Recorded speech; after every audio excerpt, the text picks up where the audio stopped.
Hello everyone, my name is Ayman Memon. My year of selection is 2021 in Gujarat State Judiciary. My motivation behind choosing judicial services as a career is that my father is a retired PDJ and that always inspired me towards this pious service.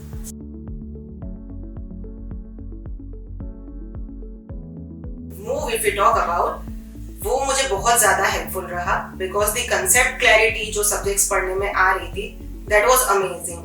अगर आप Anshu ma'am या किसी भी faculty से जाके पूछेंगे कोई भी चीज so they will not make you feel कि भाई आपको चीजें समझ नहीं आई है. They will keep on teaching you to the extent कि आप वो चीज अच्छे से समझ जाए. So the faculty over there is very good. Anshu ma'am, if you talk about Anshu ma'am, she is very good as far as her subjects are concerned. If you talk about CRPC, evidence, constitution, जो animated movies बनाते हैं ma'am उस topic पे, वो specially बहुत helpful रहता है to remember the topics. वो टिपिकल बोर नहीं होते हैं आप एक ही एक चीज पढ़ के जो आपको लगता है कि आप नहीं समझ पाएंगे. सो द टीचिंग पैटर्न और उनका जो फ्रेंडली नेचर है, not just her but the whole faculty is very friendly and कोई टॉपिक अगर आप वहां से स्टडी करते हैं तो अनटच नहीं रहेगा, that is for sure.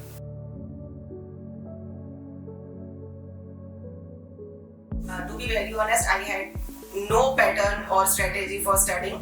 As a legal assistant, एक चीज बहुत अच्छी हुई मेरे साथ कि मैंने सारे जजमेंट्स और जो रिसर्च होती थी उससे बहुत सारी लॉ के अलग अलग एंगल्स एक्सप्लोर किए.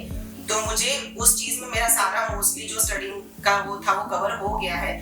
सो पैटर्न का कभी वो इशू रहा ही नहीं और टाइम भी ऑनेस्टली कभी मिला ही नहीं.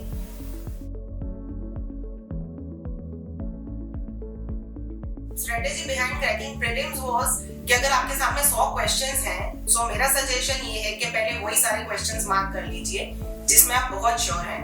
देन मेक अ नोट कि आप कितना कौन से क्वेश्चंस ऐसे हैं जिसमें आप डाइसी हैं and then try to attempt the dicey questions. उसमें ये रहेगा कि आपको समझ आएगा कि आप कितना रिस्क ले रहे हैं. वंस यू आर श्योर कि आपके जो क्वेश्चंस हैं वो आपको 50 की लिमिट तक पहुंचा रहे हैं, then I think you should not take any additional risk just to score more marks, क्योंकि प्री के मार्क्स तो वैसे भी कंसिडर नहीं होते हैं.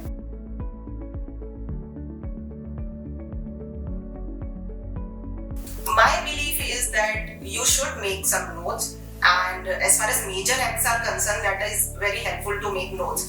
As far as minor subjects are concerned, I think you can avoid it if you don't have that time or if you don't want to invest so much energy into making notes.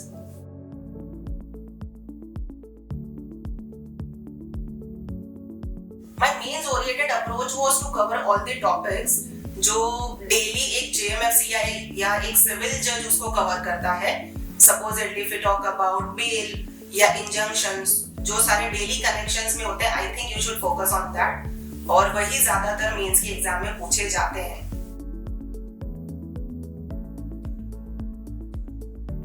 Criminal and law paper was quite technical. और अगर हम गुजराती के paper की बात करें तो that was both technical and tough because Gujarati में काफी सारी चीजें ऐसी होती है. दो आर में Gujarati, I felt quite a lot problem कि भाई इसके ये चीज मुझे जनरली समझ नहीं आती है. तो it was both tough and technical.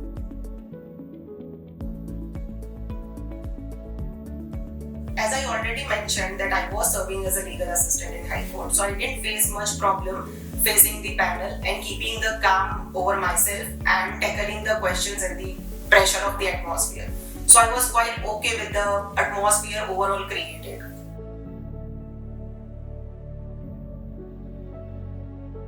I would suggest कि वही लिखना चाहिए जो पेपर में पूछ रहे हैं. Supposedly if they have asked about abetment, so आप उसकी डेफिनेशन लिखिए, उसका एक एग्जांपल दीजिए. Don't write all the provisions जो आईपीसी या किसी भी एक्ट में मेंशन है. Just put it crisp. That is the whole essence behind mains writing.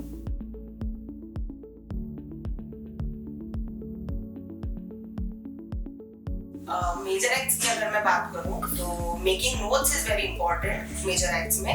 And I should suggest कि भाई सारे ही चीजें आप पढ़ लो, सारे ही टॉपिक्स पढ़ लो, क्योंकि मेजर एक्ट 75% चीजें कवर करते हैं.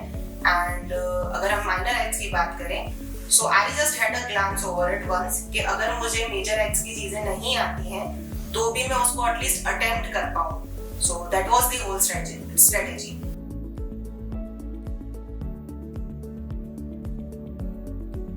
माई सक्सेस मंत्रा वॉज बेसिकली कि जो मेरा स्ट्रॉन्गर पार्ट है उसको मैं ज्यादा स्ट्रॉन्ग करूं. I am very good with civil, so मैंने सिविल में 200% दिया and criminal somehow managed to pass. So my whole intention was कि जो फाइनल स्कोर्स आए उसमें मैं बैलेंस कर पाऊं दोनों के scores.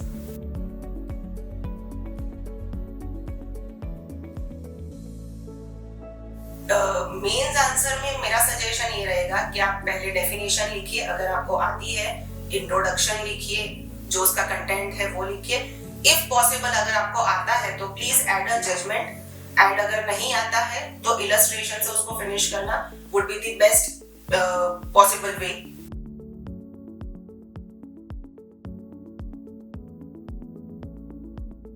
It is very important to go through all the past examinations paper, not only Gujarat judiciary के पेपर्स, बट अगर अवेलेबल हैं या मिलते हैं तो और स्टेट्स के भी सॉल्व करने चाहिए. That will give you a rough idea कि पेपर पैटर्न कैसी होती है, कौन सा क्वेश्चंस कितने मार्क्स में आ सकता है और कैसे आप उसको अटेम्प्ट कर सकते हैं, एंड मेजरली के कौन से टॉपिक्स उसमें कवर होते हैं.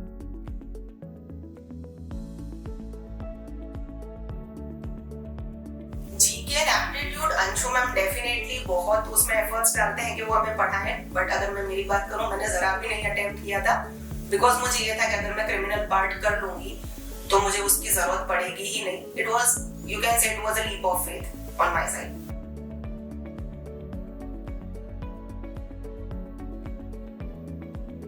I purely learned it from my honorable lordships to whom I was attached with.